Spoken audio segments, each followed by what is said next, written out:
Hi, hello, once again welcome back to a new video of Ira's Vlogs. അങ്ങനെ നമ്മുടെ ഇനിയത്തെ step എന്ന് പറയുന്നത് ഒരു ബൗൾ എടുത്തിട്ടുണ്ട് ഞാൻ അതിലേക്ക് മൈദയാണ് ഇട്ട് കൊടുക്കുന്നത്. അപ്പോൾ ആ പാക്കിൻ്റെ പിന്നിൽ കറക്റ്റ് എല്ലാം എഴുതിയിട്ടുണ്ട്, അതുപോലെ തന്നെ ചെയ്താൽ മതി കേട്ടോ.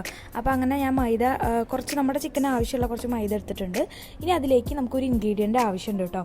ഞാൻ സത്യം പറഞ്ഞു കഴിഞ്ഞാൽ ഞാൻ പോലും വിചാരിച്ചിട്ടുണ്ടായിരുന്നില്ല ഇതൊക്കെ ഇതിൽ യൂസ് ചെയ്യുമോ എന്നുള്ളത്. എന്താണെന്ന് വെച്ച് കഴിഞ്ഞാൽ പാൽപ്പൊടിയാണ് കേട്ടോ, മിൽക്ക് പൗഡറാണ് വേണ്ടത്. അത് 2 കിലോ ചിക്കനാണെന്ന് വെച്ച് കഴിഞ്ഞാൽ അതിലേക്ക് 2 സ്പൂൺ പാൽപ്പൊടിയാണ് വേണ്ടത്.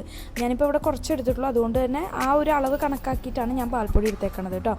അപ്പോൾ ഞാനിപ്പോൾ എവരിഡേ എന്ന് പറഞ്ഞിട്ടുള്ള പാൽപ്പൊടിയാണ് എടുത്തിട്ടുള്ളത്. നിങ്ങൾക്ക് ഏത് വേണമെങ്കിലും എടുക്കാം. ഞാനിപ്പോൾ ഇതാണ് ഏകദേശം ഒരു സ്പൂണ് ഏകദേശം ഞാൻ ഇട്ടിട്ടുള്ളൂ. അപ്പോൾ പിന്നെ ഒരു ബൗളിൽ കുറച്ച് വെള്ളം എടുത്തിട്ടുണ്ട് കേട്ടോ. അപ്പോൾ ഇനിയാണ് നമുക്ക് ഇതിലെ പണി വരുന്നത്.